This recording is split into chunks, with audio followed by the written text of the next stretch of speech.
आप बोल रहे हो कि ज्ञान ही उत्तम है, ज्ञान ही श्रेष्ठ, तो आप मुझे इस लहू लुहान वाले कर्म में धकेल क्यों रहे हो? आप क्यों मुझे भी अपने साथ पापी बना रहे हो इस काम में लगा करके? क्यों मुझे चाहते हो कि मैं इनकी हत्या करूं, इसकी हत्या का पाप मेरे ऊपर लगे? श्री कृष्ण उसको बताते हैं कि देखो अर्जुन, ये चीज तो भूल जाओ कि इसके बाद क्या होगा।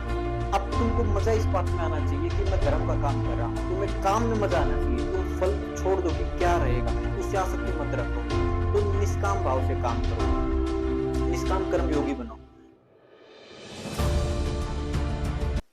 श्रीमद् भगवत गीता 17वें अध्याय की शुरुआत ही होती है अर्जुन के एक प्रश्न से।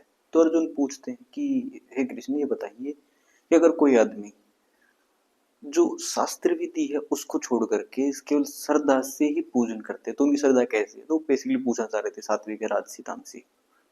तो अर्जुन को क्या बताते हैं कृष्ण कि अगर कोई भी आदमी है, जैसी उसकी श्रद्धा होगी वैसा ही वो आदमी है, जैसी वृत्ति वैसा ही वो आदमी होगा। अब कैसे कि अगर कोई सात्विक है तो देवताओं की पूजा करता है, अगर कोई राजसी वृत्ति का आदमी है तो वो करेगा यक्ष, यानी यक्ष होते हैं जो शौर्य बढ़ाने वाले होते हैं, यक्ष राक्षसों की पूजा करता है। और जो तामस वृत्ति का होता है वो भूत प्रेतों की पूजा करता है। ठीक है, तो जैसा आदमी होगा वैसा ही वो करेगा।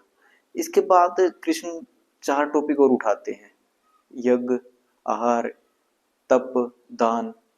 तो इसके ऊपर भी अर्जुन बताते हैं कि ये भी अलग अलग प्रकार के होते हैं। तो आहार के ऊपर आते हैं। सबसे पहले शुरुआत करते हैं कि अर्जुन, जो आदमी सात्विक होगा वो कैसा?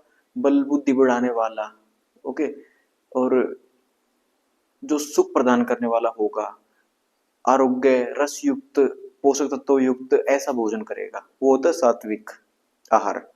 और जो आदमी ज्यादा तीखा, उत्तेजित, नमकीन और जो रोग बढ़ाने वाला होता है वो राजसी वृत्ति के लोग करते हैं, वो राजसी आहार है। और जूठा, बासी, दुर्गंध युक्त भोजन करने वाले तामस वृत्ति के हैं, वो तामस आहार। इसके बाद फिर तप की बात करते हैं कि ऐसे तप भी 3 प्रकार का है कि जो आदमी सच्चाई, सफलता, सरलता, ब्रह्मचर्य, अहिंसा, गुरु का, देवताओं का आदर करते हुए शरीर का तप करता है, वो शारीरिक तप है। जो लोग अच्छा बोलता है, दूसरों को अच्छा लगने वाला, किसी को चुभे ना, ऐसी बात ना बोले, तो वो वाणी का तप है।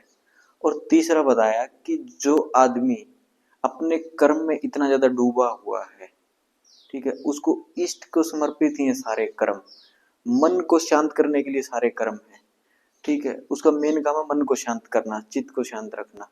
तो ऐसा होता है मानसिक।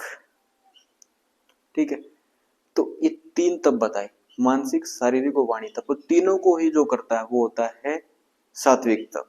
ठीक है, अब इसी को अगर इच्छा इच्छा जो भी मान सकते हो आप कर लीजिए। ठीक है, कि कैसा आदमी है वैसे ही उसकी वृत्ति होगी, वैसा ही उसका तप होगा, वैसा उसका आहार होगा। अब उसके बाद बात करें उन्होंने यज्ञ की। यज्ञ भी अर्जुन 3 प्रकार के हैं कि अगर कोई आदमी यज्ञ करता है बिना किसी आकांक्षा के, फल की इच्छा से रहित होकर के, तो वो कैसा होता है? सात्विक यज्ञ। अब कोई आदमी अगर करता है कि अपना सूर्य दिखाने के लिए, अपनी खाली प्रतिष्ठा बढ़ाने की बहुत ही ज्यादा इच्छा से कि मुझे ये मिलेगा, वो होता है राजसी यज्ञ।